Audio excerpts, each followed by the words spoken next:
Hello everyone, আসসালামু আলাইকুম। আমার নাম সুমাইয়া ইসলাম। বর্তমানে আমি পড়ালেখা করতেছি। সামনে আমার এইচএসসি পরীক্ষা, এইচএসসি 26। কিন্তু আমার পড়ালেখা তেমন একটা হয় নাই। এখন নিজের সাথে নিজে একটা চ্যালেঞ্জ করতে আসছি। মোট আমাদের পরীক্ষার বাকি আর মাত্র ধরো 40 দিন। এখন 40 দিনের মধ্যে কিভাবে পড়ালেখা করলে আমার A+ আসতে হবে, কারণ আমি হচ্ছে মেডিকেলে পড়ার ইচ্ছা অনেক। এখন মেডিকেলে পড়তে হইলে আমার তো অবশ্যই 40 দিনের ভিতরেই পড়ালেখা কাভার করতে হবে, কারণ অ্যাডমিশন যখন হবে, অ্যাডমিশনের জন্য আমার সময় হচ্ছে তখন মেডিকেলে অ্যাডমিশনের জন্য পুরো 3 মাস পাবো না। তাইলে ওই সময় আদার্সগুলো কমপ্লিট, জিকে আসবে, ইংলিশ আসবে, ওইগুলো কমপ্লিট করতে হবে। এখন তাইলে ওই হিসাবে আমাদের পড়ালেখা করতে হলে একটা ভালো শিডিউল মেনটেন করে চলতে হবে। শিডিউল মেনটেন করার জন্য আমাদের সব বিষয় ভালোভাবে গুছাইয়ে আয়না করতে হবে। তো গুছাই করার জন্য আজকে নিজের সাথে একটা চ্যালেঞ্জ নিব যে আমি কিভাবে 40 দিনে A+-এর মতো পড়ালেখা করতে পারি। সো আমার শুরুর জার্নিতে সবার আগে যে 2 বছর সময়টা ছিল, আমি ঢাকা থেকে পড়ালেখা করতেছি। সো ঢাকা একটি প্রাইভেট কলেজ থেকেই পড়ছি। সো আমার, হ্যাঁ, অবশ্যই আমার টেস্ট পরীক্ষায় অল বিষয়ে পাস আসছে। মানে সবার হয় না টেস্ট বিষয়ে অল্প, মানে ক্রস যায়। সো আমার ক্রসটা যায়নি। এবং অলসো আমি নিজ থেকে পড়ালেখা করে এরকম হয়েছে যে টেস্ট পরীক্ষা আমার ভালো হয়েছে। কিন্তু আমার মনে হচ্ছে যে আমি এইচএসসি পরীক্ষার জন্য ওইরকম প্রিপেয়ার না। সো ওইরকম প্রিপেয়ার না হলে আমার কনফিডেন্স, এখন আমার টেস্ট পরীক্ষায়, আই রিপিট, আমার টেস্ট পরীক্ষা ভালো হইলেও আমি কিন্তু ওইরকম কলেজ থেকে রেজাল্ট করে বের হতে পারিনি।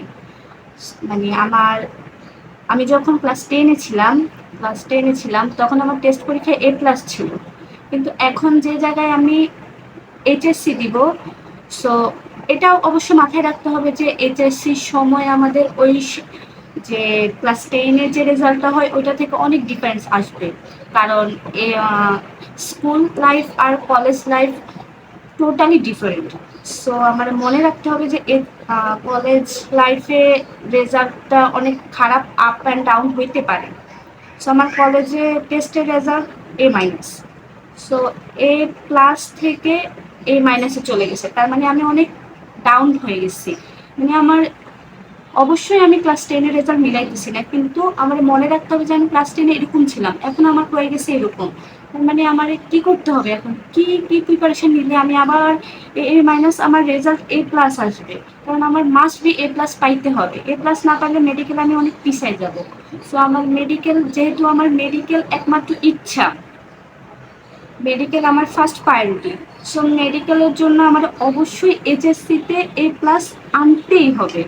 সো আমি এখন আজকে থেকে নিজ থেকে, নিজের মন থেকে বলতেছি, 40 দিনের একটু ক্লাস আছে, কিন্তু আমি 40 দিনে ধরবো। 40 দিনের, এই 40 দিনে আমি কিভাবে A+-এর জন্য নিজেকে প্রিপেয়ার করব। অলসো আমার কিন্তু অপশনাল সাবজেক্ট হচ্ছে হায়ার ম্যাথ। আমি চাই হায়ার ম্যাথেও যেন আমার A+ আসে। সো আমার হায়ার ম্যাথেও A+ আনতে হবে, আদার সাবজেক্টগুলো। তার ভিতরে আমার একটা কথা, আমার Bangla first paper and second paper full complete, কারণ আমি বাংলা ফার্স্ট পেপার সেকেন্ড পেপারে আমার মার্ক আসছে। কি বলে, টেস্ট পরীক্ষায় আমার আসছে। তো বাংলা আই গেস আমি পারবো, আর আমার সব কিছু বাংলার টপিক সব কিছু করা হয়ে গেছে। সো বাংলা আমার জন্য বাদ, বাকি আছে 6টা, মানে অ্যান্ড দেন আইসিটি। আইসিটি, আমি আইসিটি এখন আর পড়বো না, কারণ আইসিটি আমাদের কলেজে যেহেতু প্রাইভেট কলেজ, মডেল টেস্ট হয়েছে। তাইলে আমি বাংলা আর আইসিটি আমি বাদ দিব, কারণ বাংলা আইসিটি আমার পড়া মোটামুটি কমপ্লিট। আমি বাংলা আইসিটির আদার্স এমসিকিউ শেষ করছি, মানে সব বাংলা আইসিটি নিয়ে আমার প্যারা নেই। এখন আমার হচ্ছে বাকি যে English first paper, English second paper, তারপর যে সিএম বি, এই 4টা নিয়ে এখন আমার প্যারা।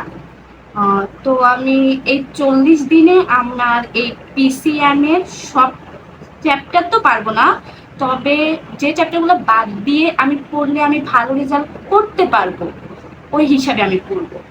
সো আমি কালকে থেকে আস্তে আস্তে ভিডিও আপলোড করব। আমি 40 দিনের সবগুলা ডেজ, প্রত্যেক দিনে সবগুলা ডেজ আপলোড করে করে দেখাবো যে আমি কিভাবে আমার, ইনশাল্লাহ আমি জানি, ইনশাল্লাহ আল্লাহ আমাকে যদি ওইরকম তৌফিক দেয়, ইনশাল্লাহ আমি A+ আনতে পারবো। এই তো। তো আজকে থেকে আমার চ্যালেঞ্জ শুরু। আমি নিজের সাথে চ্যালেঞ্জ নিছি, আমি অবশ্যই A+ HSC তে আনবো। আমি অবশ্যই, বাকিটা আল্লাহর ইচ্ছা। আমি আমার সাইড থেকে 40 দিনের যে প্রিপারেশনটা নিব, আমি আমার সাইড থেকে সর্বোচ্চ নিব। এখন আল্লাহর কাছে বলতে হবে, আল্লাহ যদি চায় অবশ্যই আমি পেতে পারি। ইনশাআল্লাহ আল্লাহ সহায় হবে। আল্লাহ হাফেজ।